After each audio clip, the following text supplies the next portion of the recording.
안녕하세요, 블랙스완입니다. 자, 이번 시간에는 오랜만에 삼성전자의 이 스마트폰 이야기를 해볼까 합니다. 자, 시장조사 업체죠. 트렌드포스에 따르면 2021년도 전 세계 스마트폰 생산량이 지난해보다 9% 증가한 13억 6천만 대에 이를 것이라고 전망을 했습니다. 자, 그 중에서 삼성전자가 2억 6,700만 대를 생산해서 생산량 기준으로 전 세계 1위를 차지할 것이라고 예상을 했고, 애플은 2억 2,900만 대를 생산해서 2위에 오를 것이라고 예상을 했습니다. 자, 그러면서 지난해에 이어 전 세계 스마트폰 생산량 1, 2위는 변동이 없이 유지될 것으로 봤는데요. 자, 역시 삼성전자의 이 다양한 스마트폰 상품 구성 때문인 것 같은데요. 자, 갤럭시 S 시리즈와 같은 프리미엄급 이 스마트폰에서부터 중저가 제품까지 다양한 소비층에게 어필할 수 있는 여러 종류의 제품을 보유하고 있는 것이 삼성의 강점인 것 같습니다. 자, 특히나 작년 6월이었죠. 중국과 인도 간의 국경 분쟁으로 인해 인도에서 반중 정서가 확산이 되면서 중국산 불매 운동도 일어났었죠. 그 후로 삼성전자는 인도에서의 스마트폰 점유율을 높여나가고 있습니다. 자, 인도는 중국에 이은 전 세계 2위 규모의 스마트폰 시장인데요. 자, 그런 인도라는 거대한 시장에서 기회가 찾아온 것이죠. 자, 아마도 이런 기조는 올해까지도 이어질 것으로 보입니다. 자, 그와 맞물려서 작년에 1억 7천만 대를 생산해서 3위를 차지했던 화웨이는 올해 4,500만 대로 급격한 하락세가 이어질 것으로 예상을 했습니다. 자, 역시나 미국 제재로 인해 이 반도체 공급에서 문제가 생겼고, 최근 중저가 스마트폰 브랜드죠. 이 아너까지 매각이 되면서 생산량에 큰 타격을 입은 것으로 보입니다. 자, 그러면서 화웨이의 빈자리는 이 중국의 다른 스마트폰 기업이죠. 오포, 비보, 샤오미 등이 차지할 것으로 내다봤습니다.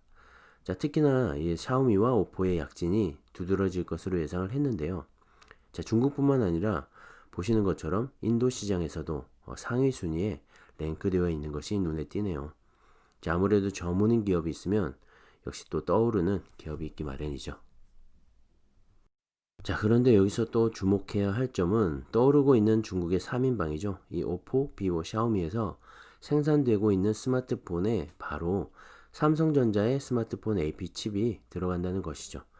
자, 특히 지난 연말에 발표된 엑시노스 1080은 중저가 스마트폰을 겨냥해서 만든 삼성의 새로운 AP 칩인데요.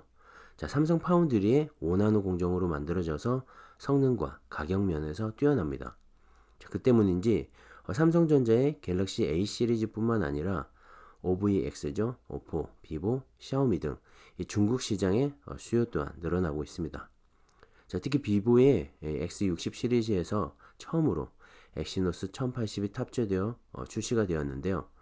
자, 앞으로 판매 호조로 이어져서 타 모델 제품에도 적용이 되었으면 하는 바람입니다. 자, 이렇게 스마트폰 시장에서 화웨이가 없어진 자리를 다른 제조사들이 생산량을 늘리면서 선점할 것으로 보이는데요.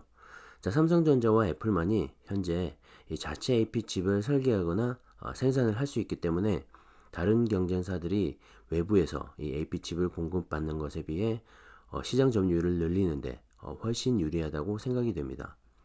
자, 특히나 삼성전자는 이 파운드리라는 큰 무기가 있기 때문에 삼성의 엑시노스 물량도 소화를 하고 타 경쟁사들의 이 스마트폰 판매 호조가 이어진다면 역시나 이 파운드리에서의 AP칩 생산량이 늘어나기 때문에 삼성은 어떻게 하든 수익을 낼 수밖에 없는 구조입니다.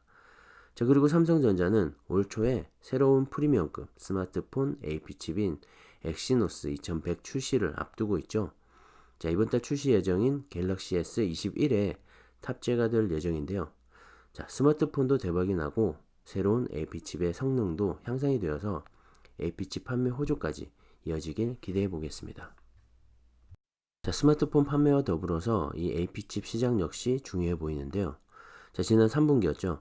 스마트폰 AP칩 시장에서 대만의 미디어텍이 출하량 기준으로 31%의 점유율을 보이며 처음으로 1위에 올랐었죠. 자, 1위 자리를 항상 지켜오던 퀄컴이 2위로 밀려난 것인데요. 자, 그 때문인지 퀄컴이 칼을 빼든 것 같습니다. 자, 중저가형 스마트폰 AP칩인 스냅드래곤 480 5G를 공개했는데요. 자, 퀄컴은 그동안 프리미엄급인 스냅드래곤 8 시리즈와 중고가형인 7 시리즈 그리고 6 시리즈의 5G 제품만 있었죠. 자, 하지만 여기서 이번 달 중저가 에피치까지 추가를 시킨 겁니다. 자, 5G 시장이 본격적으로 펼쳐질 올해부터 이 화웨이가 빠진 스마트폰 시장의 판도가 바뀌게 될 것 같은데요. 최근 경기 침체로 인해 중저가형 스마트폰 판매 호조로 이 AP칩 생산 업체들 역시 그 트렌드를 따라가고 있는 것 같습니다. 자, 과연 퀄컴이 이 중저가형 AP칩 시장에서 점유율을 늘리며 다시 시장 판매 1위에 올라서게 될지 궁금해지는데요. 자, 삼성전자를 비롯해 앞으로 치열하게 펼쳐질 이 AP칩 시장 역시 주목해야 할 것 같습니다. 자, 다시 삼성전자로 돌아와서 신영증권의 분석에 의하면 올해 삼성전자는 약 3억대 정도의 스마트폰을 생산할 것으로 전망을 했는데요. 자, 앞서 말씀드렸던 트렌드포스의 전망치죠. 2억 6,700만 대보다 다소 높은 수치입니다. 자, 3억대를 생산하게 되면 작년 대비 15% 증가하는 수치인데요. 2017년 이후 다시 한번 이 3억대 생산을 이루어낼 수 있을지 저도 한번 지켜보겠습니다.